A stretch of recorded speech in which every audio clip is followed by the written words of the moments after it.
एक ऐसा केस जो सबके दिलों को झकझोर के रख दिया है। यह घटना हिमाचल प्रदेश के मंडी की है। विनय प्रताप सिंह उम्र था 60 साल, जो एक क्लास 1 ऑफिसर थे। वह हिमाचल प्रदेश के मंडी के रहने वाले थे, लेकिन उनकी नौकरी उत्तर प्रदेश में थी। बस कुछ ही दिनों में उनकी रिटायरमेंट होने वाली थी। उनका परिवार में बस 2 ही लोग थे। पत्नी का देहांत 8 साल पहले हो चुका था और उनका बेटा, जो अपनी पत्नी के साथ मुंबई में ही सेटल हो चुका था, विनय लखनऊ में रहते थे। जबकि उनका अब रिटायरमेंट का दिन आ गया था। रिटायर होने के बाद विनय प्रताप सिंह अपने गांव मंडी, हिमाचल प्रदेश वापस चले गए और कुछ दिनों बाद बेटा और बहू उनसे मिलने आए थे और उन्हें अपने साथ मुंबई चलने के लिए कहते हैं। बेटा कहता है, पापा, अब आप रिटायर हो चुके हैं, यहां अकेले क्या करेंगे, चलिए हमारे साथ मुंबई में रहिए।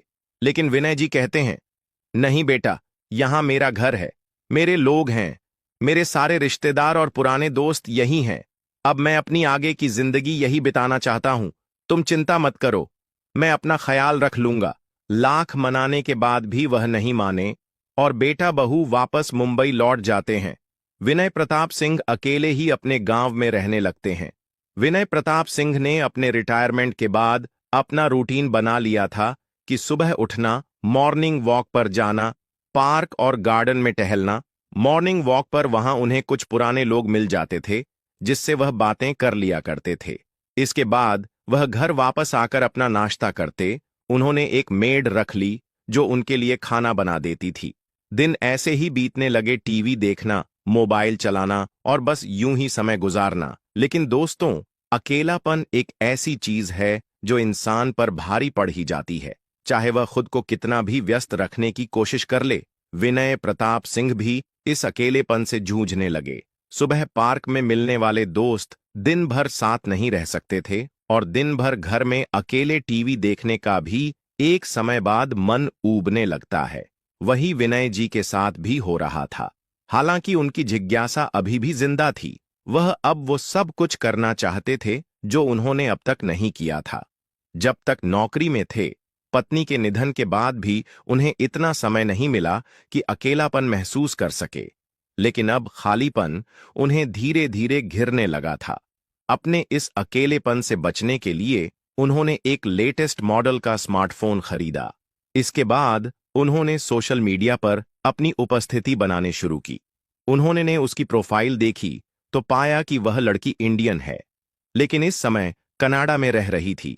लड़की की उम्र लगभग 18 से 20 साल की थी और देखने में बहुत खूबसूरत लग रही थी। कुछ सोच विचार के बाद विनय प्रताप सिंह ने उसकी रिक्वेस्ट एक्सेप्ट कर ली। कुछ समय बाद लड़की ने उनसे चैटिंग शुरू कर दी। विनय प्रताप सिंह को भी उस लड़की से बात करना अच्छा लगने लगा था।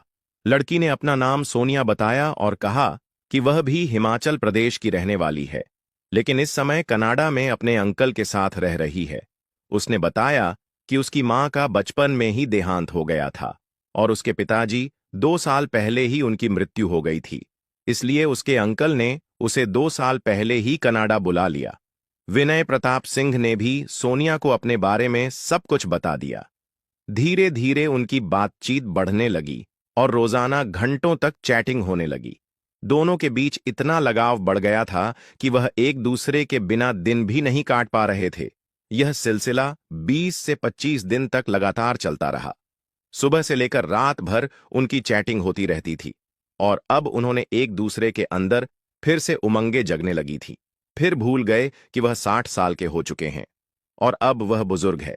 सोनिया की तारीफ करते हुए विनय जी मन ही मन उसे चाहने लगे थे, लेकिन वह जानते थे कि सोनिया उनसे बहुत छोटी है और उनके उम्र का फैसला काफी बड़ा है।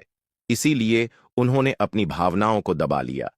कुछ और दिन बीते तो एक दिन सोनिया ने विनय प्रताप सिंह को बताया कि उसे एक जरूरी काम के सिलसिले में इंडिया आना है। यह बात सुनकर विनय प्रताप सिंह की खुशी का ठिकाना नहीं रहा। सोनिया से उन्होंने कहा, जब भी तुम इंडिया आओ तो मुझसे जरूर मिलना। इस पर सोनिया ने मुस्कुराते हुए जवाब दिया, ऐसा कैसे हो सकता है कि मैं इंडिया आऊं और आपसे ना मिलूं? अब इंडिया में मेरे आपके सिवा और कोई नहीं है। एक हफ्ते बाद सोनिया की टिकट बुक हो गई और वह इंडिया आ गई। उसने विनय प्रताप सिंह को बताया कि पहले उसे कुछ काम निपटाना है, फिर वापसी में मंडी आकर उनसे मिलेगी। विनय प्रताप सिंह सोनिया का बेसब्री से इंतजार कर रहे थे। 2 दिन बाद सोनिया का फोन आया कि मैं मंडी पहुंच चुकी हूं। विनय प्रताप सिंह सोनिया को लेने मंडी पहुंचे। सोनिया को सामने देखकर उनका दिल तेजी से धड़कने लगा। सोनिया करीब आई और उन्हें गले से लगा लिया। विनय प्रताप सिंह के लिए यह एक नया और बहुत खुशी देने वाला पल था। विनय प्रताप सिंह सोनिया को अपने घर ले आए, जहां उन्होंने लंबी बातें की। सोनिया से बात करते समय उन्हें ऐसा लग रहा था जैसे वह जन्मों से एक दूसरे को जानते हो। रात के खाने के बाद विनय प्रताप सिंह अपने दिल की बात दिल में नहीं रख पाए और सोनिया से बोले, सोनिया, मुझे नहीं पता कि जो मैं कहने जा रहा हूं वह सही है या नहीं, लेकिन मैं अपने दिल की बात कहे बिना नहीं रह सकता। तुम्हें इसे स्वीकार करने या ठुकराने का पूरा हक है। अगर तुम मेरा प्रस्ताव स्वीकार ना भी करो तो भी हमारी दोस्ती हमेशा वैसी ही रहेगी। सोनिया मुस्कुराई और बोली, आप चिंता मत करें, मैं आपका दोस्त हूं और हमेशा रहूंगी। विनय प्रताप सिंह ने हिम्मत करते हुए कहा, सोनिया, मुझे तुम बहुत अच्छी लगती हो। मैं तुमसे प्यार करने लगा हूं और मैं तुम्हारे बिना नहीं रह सकता हूं। हाँ, मेरी उम्र 60 साल है और तुम मात्र 20 साल की हो। यह सुनकर सोनिया की आंखों में भी आंसू आ गए। वह उठकर विनय प्रताप सिंह के पास आई, उनके दोनों हाथ पकड़कर बोली, विनय जी, मैं भी आपसे बहुत प्यार करती हूं, लेकिन हमारी उम्र का अंतर मुझे रोक रहा था। मुझे समाज की चिंता थी। लोग क्या कहेंगे? हमारे रिश्ते को क्या नाम देंगे? विनय प्रताप सिंह ने जवाब दिया, सोनिया, अगर तुम्हें इस रिश्ते से कोई समस्या नहीं है तो मैं तुम्हारे लिए, हमारे प्यार के लिए पूरी दुनिया से लड़ने के लिए तैयार हूं। सोनिया ने मुस्कुराते हुए कहा, मुझे कोई समस्या नहीं है। मुझे आपके साथ रहना है। समाज की परवाह मुझे नहीं है। यह हमारी जिंदगी है और हम इसे अपने तरीके से जिएंगे। दोनों के बीच इस बात पर सहमति हो गई। उस रात सोनिया विनय प्रताप सिंह के साथ मिलकर संबंध बनाने लगी। अगले 2 दिन सोनिया उनके साथ रही। दोनों वहीं सब कुछ करते रहे जो प्रेमी प्रेमिका या पति पत्नी के बीच होता है। 2 दिन बाद सोनिया ने दिल्ली के लिए रवाना हुई। उसकी फ्लाइट कनाडा की थी और विनय प्रताप सिंह उसे एयरपोर्ट तक छोड़ने गए थे। सोनिया के कनाडा जाने के बाद विनय प्रताप सिंह वापस घर लौट आए। 17 से 25 दिन तक विनय प्रताप सिंह और सोनिया की फोन पर बातचीत होती रही। फिर अचानक से सोनिया के मैसेज कॉल सब बंद हो गए। विनय प्रताप किसी भी तरह से सोनिया से संपर्क नहीं कर पा रहे थे। 10 से 12 दिन बीत गए और विनय प्रताप सिंह बहुत परेशान और घबरा गए। उन्हें समझ नहीं आ रहा था कि सोनिया तक कैसे पहुंचा जाए। फिर 13वें दिन सोनिया का मैसेज आया, जिसे देखकर विनय प्रताप सिंह खुशी से उछल पड़े। उन्होंने सोनिया से तुरंत ढेर सारे सवाल पूछा और बोला, कहाँ थी? क्या हुआ? क्यों बात नहीं हो रही थी? तुम ठीक हो ना? सोनिया ने जवाब दिया, विनय जी, मेरे अंकल को हार्ट अटैक आ गया था और वह अस्पताल में भर्ती थे। उनका इलाज चल रहा था और इसी वजह से मैं आपसे संपर्क नहीं कर पाई। लेकिन अब मेरे अंकल नहीं रहे, उनका निधन हो गया। विनय प्रताप सिंह ने दुख जताया और सोनिया को तसल्ली दी। सोनिया ने रोते हुए कहा, यहां मेरे अंकल के सिवा कोई नहीं था और अब मैं यहां अकेली रह गई हूं। अंकल की प्रॉपर्टी काफी बड़ी है और मुझे उस पर दावा करना होगा। अगर मैंने ऐसा नहीं किया तो वह प्रॉपर्टी सरकार के अंदर चली जाएगी। विनय प्रताप सिंह ने कहा, तो इसमें दिक्कत क्या है? तुम दावा पेश कर दो, सोनिया ने जवाब दिया। इसके लिए मुझे फिर से इंडिया आना होगा और कुछ दस्तावेज लाकर यहां सबमिट करने होंगे, तभी मैं इस प्रॉपर्टी पर दावा कर पाऊंगी। विनय प्रताप ने सहमति जताई। तुम आ जाओ, मैं तुम्हारे साथ रहूंगा और हर तरह से मदद करूंगा। अगले हफ्ते सोनिया के आने का दिन तय हो गया। विनय प्रताप सिंह दिल्ली एयरपोर्ट पर उसे लेने पहुंच गए। फ्लाइट आने के बाद आधे घंटे फिर 1 घंटा बीत गया, लेकिन सोनिया बाहर नहीं आई। परेशान होकर विनय प्रताप सिंह एयरपोर्ट से बाहर निकले और पास के एक होटल में ठहर गए। कुछ समय बाद उनके फोन पर एक अननोन नंबर से कॉल आया। विनय प्रताप ने कॉल रिसीव किया और दूसरी ओर से सोनिया की आवाज आई। सोनिया ने कहा, विनय जी, मैं एयरपोर्ट पर तो आ गई थी, लेकिन कस्टम वालों ने मुझे रोक लिया। मैं अपने साथ काफी सारा गोल्ड लेकर आई थी अपने अंकल का, क्योंकि घर पर कोई नहीं था। मुझे डर था कि चोरी हो सकती है, इसीलिए सारा गोल्ड साथ ले आई। लेकिन मुझे यह जानकारी नहीं थी कि हम कितनी मात्रा में गोल्ड ला सकते हैं। अब कस्टम वालों ने मुझे रोक लिया है। विनय प्रताप सिंह ने उसे दिलासा देते हुए कहा, तुम घबराओ मत, मैं सब संभाल लूंगा। किसी अधिकारी से मेरी बात करवाओ। सोनिया ने कस्टम अधिकारी से उनकी बात कराई। अधिकारी ने कहा, इन्होंने लिमिट से ज्यादा गोल्ड लाया है और हम इसे रिलीज नहीं कर सकते। विनय प्रताप ने पूछा, फाइन कितना लगेगा? हम फाइन भरने के लिए तैयार हैं। अधिकारी ने कहा, आप 10 मिनट बाद फोन कीजिए, मैं आपको जानकारी देता हूं। 10 मिनट बाद जब विनय प्रताप की बात हुई तो अधिकारी ने कहा, इन पर 55 लाख की फाइन बनती है। फाइन भरने के बाद ही हम इन्हें और इनका गोल्ड रिलीज कर पाएंगे। विनय प्रताप ने सोनिया से कहा, तुम चिंता मत करो, मैं आधे घंटे में 55 लाख ट्रांसफर कर देता हूं। आधे घंटे के अंदर विनय प्रताप सिंह ने 55 लाख ट्रांसफर कर दिए। कुछ दिन बाद विनय प्रताप को सोनिया का एक और फोन आता है। सोनिया कहती है, सर कस्टम से तो मैं रिहा हो गई, लेकिन आपने जो 55 लाख रुपए भेजे थे उन पर यहां के अधिकारियों को शक हो रहा है। उन्होंने एनफोर्समेंट डायरेक्टरेट एड को बुला लिया है और अब मुझ पर मनी लर्निंग का केस लगाया जा रहा है। ये पूछ रहे हैं कि मैं इतनी जल्दी 55 लाख रुपए कहां से लाई। विनय प्रताप को बहुत चिंता हो जाती है और वह कहते हैं, तुम घबराओ मत, मैं सब संभाल लूंगा। उन अधिकारियों से मेरी बात कराओ। सोनिया अधिकारी से उनकी बात करवाती है और वह अधिकारी कहते हैं, सर इस मामले में 1 करोड़ रुपया और 5 लाख की रकम देनी पड़ेगी, तभी हम सोनिया को छोड़ सकते हैं। विनय प्रताप सोनिया की मदद के लिए तुरंत 1 करोड़ 5 लाख ट्रांसफर कर देते हैं। रकम ट्रांसफर होने के बाद सोनिया को रिहा कर दिया और वह एयरपोर्ट से बाहर आकर विनय प्रताप से मिलती है। वह दौड़कर विनय प्रताप के गले लग जाती है और जोर जोर से रोने लगती है। विनय प्रताप उसे स्वयं बुद्धि देते हुए कहते हैं, घबराओ मत, जब तक मैं हूं तुम्हें कुछ नहीं होगा। इसके बाद वे दोनों एक साथ कार से मंडी पहुंचते हैं। अगले दिन सोनिया अपने सारे डॉक्यूमेंट जमा कर देती है।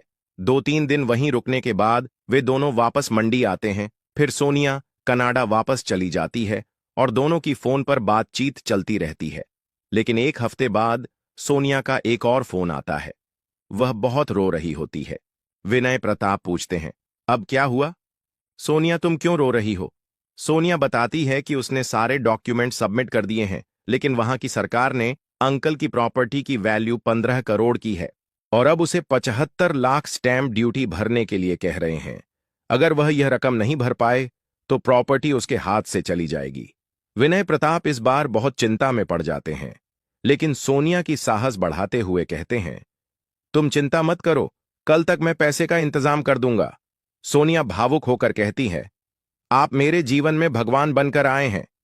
विनय प्रताप मुस्कुराते हुए कहते हैं, हमारा मिलना किस्मत का खेल है। तुम्हें मेरी जिंदगी का साथी बनाया और मुझे तुम्हारी मदद के लिए भेजा गया है।